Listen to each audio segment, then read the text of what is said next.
This is a quick clip from the last round of the Premiership between Bath and Saracens, demonstrating two examples of an unders and overs shape being ran in different ways and aspects of the game. The first example we can see is in open play, involving Rhys Priestland as the decision maker and distributor, Jonathan Joseph running the overs line, and McConaughey on the unders line. Now, the key to the success of this move is the wide unders line of McConaughey. Because Jonathan Joseph is always a threat, staying behind the ball, always in a position to receive the pass, it means that Daly, the Saracens defender, must stay on him and mark him, because after the ball, he poses the next biggest threat. If the unders line receives the ball and he's still marking the overs line, there is a higher probability of him being able to recover and make the tackle on the unders line. But if he leaves the overs line, going for the man at the back, and the overs line receives the pass, then it's a lot harder for him to work back and recover to make the tackle on that overs line who's just made the line break. He has more time to reach the unders line and cover both options. But if he leaves the overs line and that player gets the ball, it's a very, very difficult task to work back from there. So because Jonathan Joseph has committed Daly's position, it has created the pillar for Rory McConaughey to work around. This is the key to the line break being made. Because McConaughey, following key number 2, has run a wide unders line, he receives the ball from Priestland on the outside of the pillar of Elliot Daly.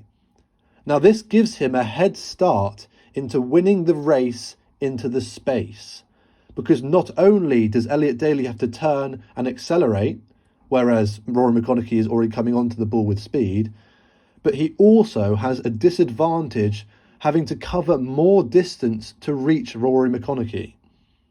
This allows McConaughey to make the line break and win that race into the space.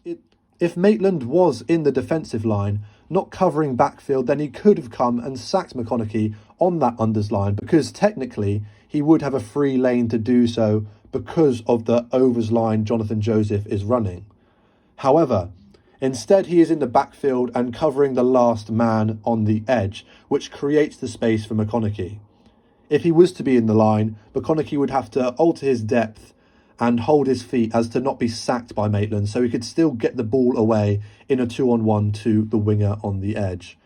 But anyway, he is in the backfield, so Bath do a very, very good job to recognise the picture in front of them, pick the right play and execute it efficiently and effectively, especially taking note of the wide unders line of Rory McConaughey.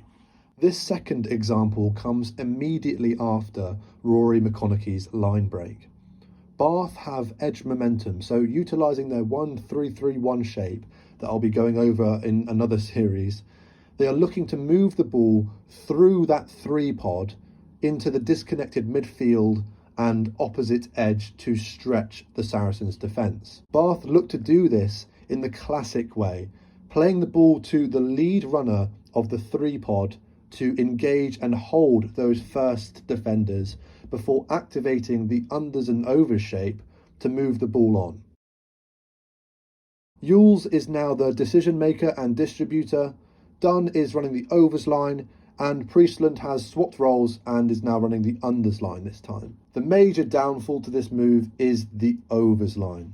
Dunn does not stay square on Manu Vunipola, which allows Vunipola the free lane to move forward and sack Priestland.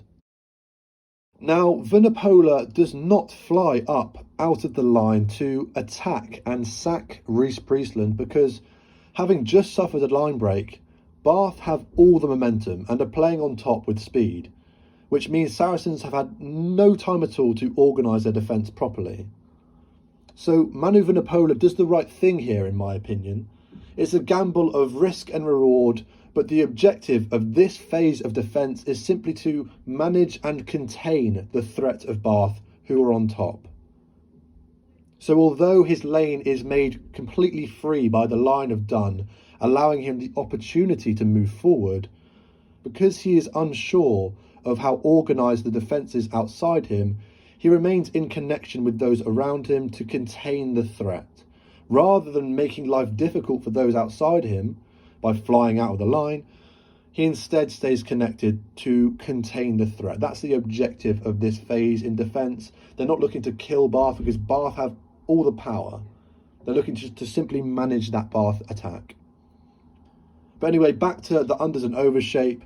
We ideally want to be seeing Dunn remain square here to allow time and space for Priestland to either move the ball on or attack the space outside of Vunipola, which he would hopefully be winning by running a wide unders line. But anyway, Dunn has clearly come back against the grain here, attacking Billy Vunipola, creating the free lane for Manu to come forward and potentially sack him if he wanted to. What I'd rather see is Dunn remain square on Vunipola, allowing the time and space for Rhys Priestland to work into the space outside him, attacking Swinson, trying to turn him in and create space for those players in midfield, or Matavesi on the second unders line of the second 3 pod, moving the ball into the space outside of that.